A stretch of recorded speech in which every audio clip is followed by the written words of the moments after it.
Section 5.4 introduces the elastic potential energy or spring potential energy. We're going to look specifically at springs. And here's the first example. It's just introducing the spring. In this particular case, let's go over to the picture.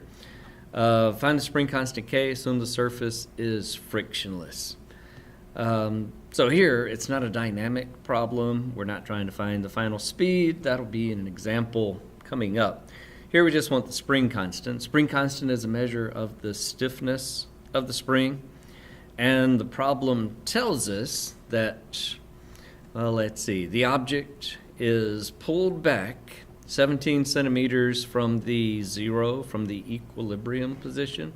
So that's how much the spring is stretched out. Probably want SI units though. So the X is 0.17 meters.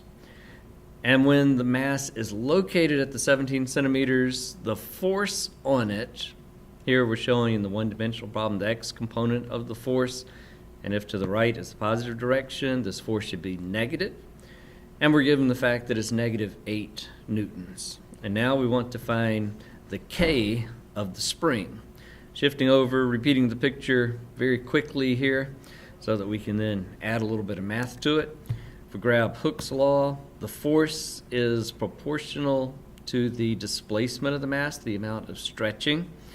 Negative sign helps to keep everything right, although the object's displaced to the right, the force is back to the left. The negative sign takes that into account. But now we know in essence everything that's here. The X component of the force is negative 8 newtons. The X itself, 0.17 meters using SI units. And notice how now the signs match up properly. We have a negative on each side so that when we solve for the K, we're going to get a positive value. The K of the spring, about 47.1 newtons per meter. So there's just a first little instance of looking at something we can do with a spring.